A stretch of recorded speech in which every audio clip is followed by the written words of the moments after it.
Bismillahirrahmanirrahim. Assalamualaikum warahmatullahi wabarakatuh. Di video kali ini kami akan mempresentasikan hasil diskusi kami, yaitu tentang tragedi Poso. Sebelumnya saya selaku moderator ingin memperkenalkan presentator, yaitu kita merupakan dari kelompok 8 yang terdiri dari Sumarni, Syarial Fajriansyah, Zulfa Syaukiah, dan Siti Soleha dan Siti Nur Aziza Rosiana. Baik, di sini saya akan menjelaskan terlebih dahulu. Poso merupakan suatu wilayah kabupaten dari Provinsi Sulawesi Tengah. Nah, secara administratif terbagi menjadi 19 kecamatan, terdiri dari 23 kelurahan dan 133 desa. Yang jumlah penduduknya itu terdiri dari 209.228 jiwa.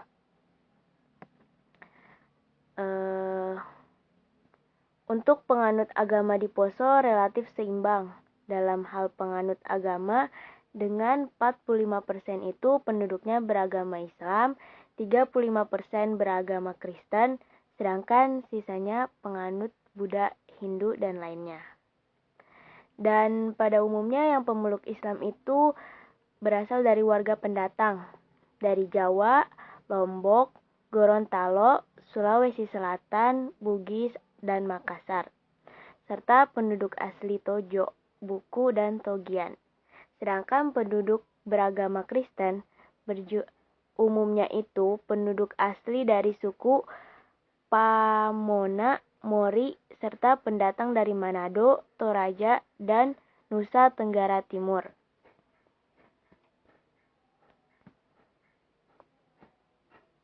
Nah, latar belakang konflik. Konflik pertikaian berlatar belakang suku, bangsa, agama, ras, dan antar golongan atau sara, yang menjurus ke arah disintegrasi bangsa banyak sekali terjadi setelah tahun 1998, yaitu ketika Indonesia memasuki era reformasi dengan ditandai jatuhnya rezim Orde Baru Presiden Soeharto. Nah, jatuhnya Presiden Soeharto ini membuat rakyat Indonesia mengalami euforia kebebasan dan dalam berpolitik, pola pemerintahan yang lebih demokratis, dan perubahan pola pemerintahan dari sentralisasi menjadi desentralisasi kekuasaan atau otonomi daerah. Merujuk pada pengertian konflik sosial, menurut Koser ini, yang menyatakan bahwa penyebab latar belakang dari konflik biasanya karena pertentangan atau pertikaian antar kelompok dengan identitas yang jelas, terlibat konflik dalam mengejar atau merebutkan isu-isu tertentu, serta pertentangan nilai atau menyangkut klaim terhadap status atau jabatan politik atau sosial, kekuasaan, pertentangan, dan sumber daya alam. Selanjutnya dilanjutkan oleh Saudara Syarial Fajriansyah. Baiklah, bismillahirrahmanirrahim. Di sini saya akan melanjutkan presentasi dari Siti Soleha.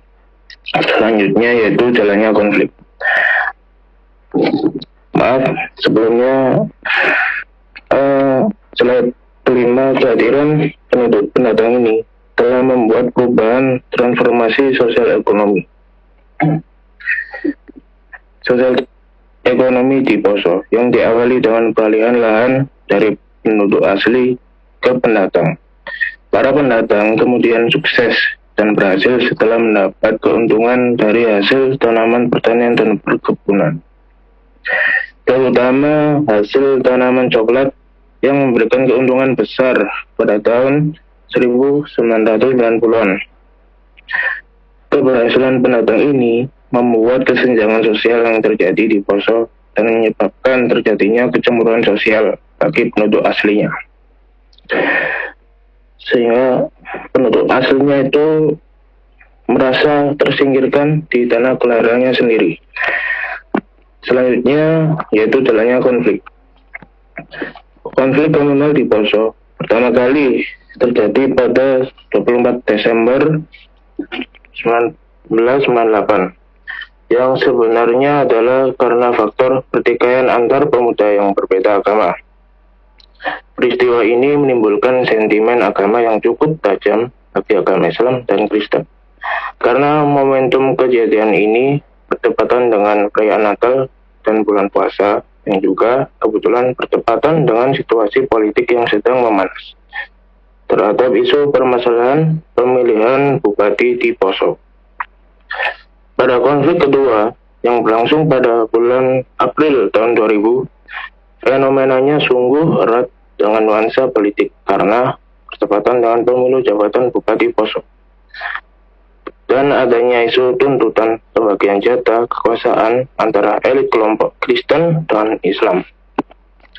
Ketika tuntutan power sharing tidak terpenuhi, lagi-lagi konflik pertikaian antar pemuda dijadikan senjata ampuh untuk menggerakkan massa berdasarkan agama, sehingga konflik kerusuhan bernuansa sara kembali terjadi. Selanjutnya akan dilanjutkan oleh teman saya. Terima kasih. Baik, selanjutnya.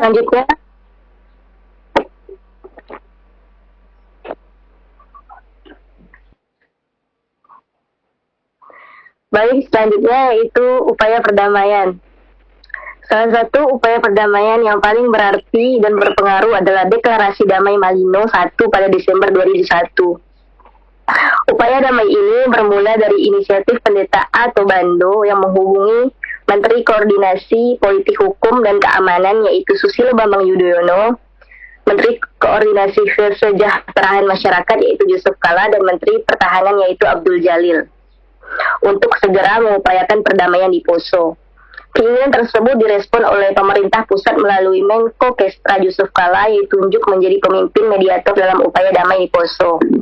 Menindaklanjuti keinginan damai, kemudian Yusuf Kala menginisiasi pertemuan dimulai pada tanggal 18 sampai 20 hari di Malino, Kabupaten Goa, Sulawesi Selatan yang diikuti oleh 75 peserta dengan rincian 25 peserta dari kelompok putih yaitu Islam, 25 peserta dari kelompok merah yaitu Kristen, dan 25 peserta sisanya sebagai mediator, di antaranya adalah Menko Kestra Yusuf Kala, Gubernur Sulawesi Selatan HZB Palaguna, Gubernur Sulawesi Tengah Aminuddin Ponolele Pangdam 7 atau Wirabuana yaitu Maijen Ahmad Yahya, dan Kapolda Sulawesi Tengah Brigjen Pol Zainal Ahmad Ishak.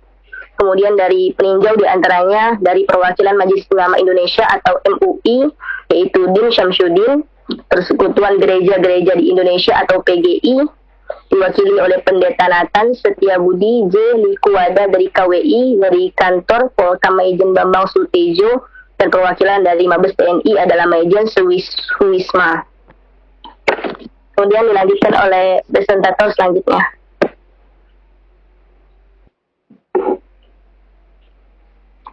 Baik, yaitu untuk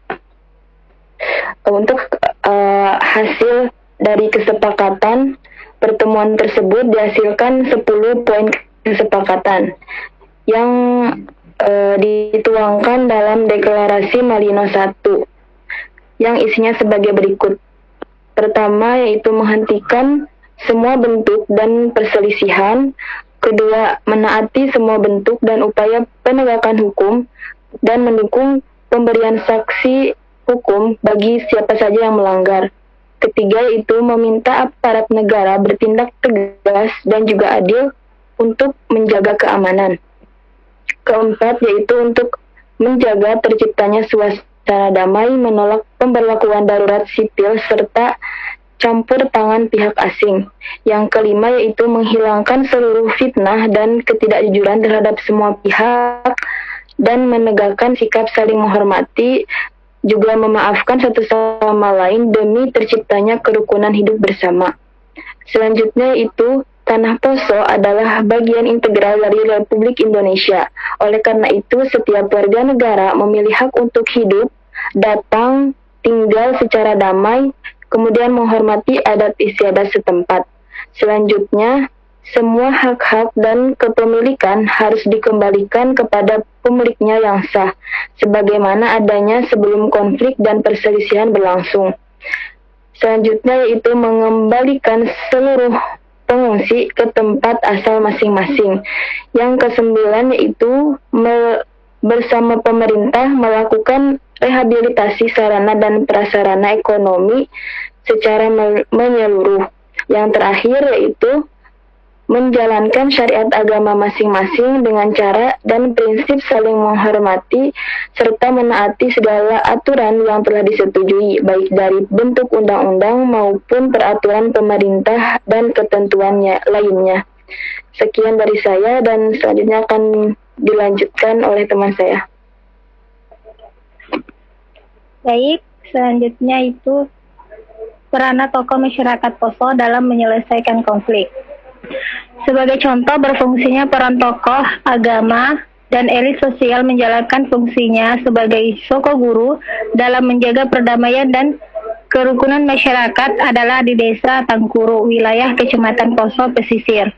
Jadi di sini itu tetap damai, nggak ada konflik walaupun sementara waktu itu di Poso lagi memanas. Selain di Desa Tangkura, inisiatif bersifat mikro yang berusaha mencegah melebarnya konflik terjadi pula antara kepala desa dan tokoh agama tokoh rondo yang Muslim dengan kepala desa Masani yang Kristen. Kesepakatan yang diperoleh dari kedua desa tersebut adalah terjadi penyerangan oleh kelompok tertentu yang datang dari manapun. Maka kedua kelompok sepakat untuk bekerja sama dan mempertahankan wilayah. Selanjutnya, jenis integrasi. Tragedi Poso termasuk ke dalam jenis integrasi sebagai berikut. Pertama, integrasi akulturasi. Integrasi akulturasi adalah penggabungan dua atau lebih kebudayaan tanpa menghilangkan ciri khas kebudayaan asli di suatu lingkungan.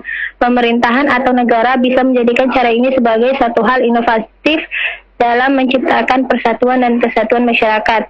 Kedua, integrasi koersif. Integrasi koersif terjadi karena adanya pengaruh dari penguasa dan bersifat paksaan. Integrasi ini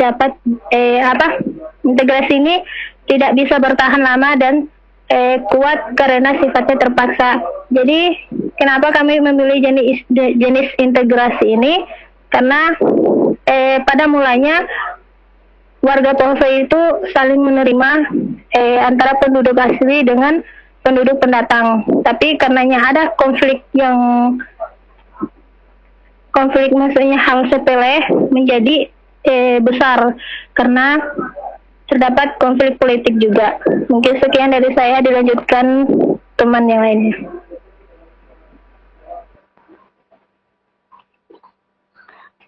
Baik, yang terakhir yaitu kesimpulan. Konflik Poso sebenarnya adalah konflik realistik, yaitu perebutan kekuasaan politik antar elit politik lokal di Poso yang kemudian massa dilibatkan dengan identitas agama dan etnis dengan tujuan untuk memobilisasi massa dalam memperoleh kekuasaan. Ketika konflik menyentuh ranah agama, membuat pertikaian menjadi konflik non-realistik bernuansa sara dan menjadikan konflik terjadi berkepanjangan. Mudahnya massa termobilisasi dalam konflik komunal di Poso dipengaruhi juga oleh permasalahan historis yang dimanfaatkan oleh elit politik lokal melalui isu berupa kecemburuan sosial ekonomi dan sosial politik antar penduduk pribumi, yaitu etnis Pamona, Mori, dan Lore, yaitu mayoritas beragama Kristen yang merasa termarginalkan terhadap kehadiran dari etnis Jawa, Bugis, dan Makassar yang sebagian besar bermayoritas agama Islam. Upaya perdamaian yang sangat berpengaruh hasilnya dalam menghentikan konflik Poso adalah setelah turun tangannya pemerintah pusat melalui Menko Kesra Yusuf Kala yang ditunjuk menjadi pemimpin mediator dalam upaya damai di Poso. Mungkin hanya itu, saya kembalikan kepada moderator. Baiklah, demikianlah presentasi yang dapat kita presentasikan, diskusi kami yang dapat kita presentasikan. Saya selaku moderator dan terima kasih kepada presentator atas waktunya. Demikian dan kami mohon maaf apabila ada kurangan. Sekian. Syukron. Wassalamualaikum warahmatullahi wabarakatuh.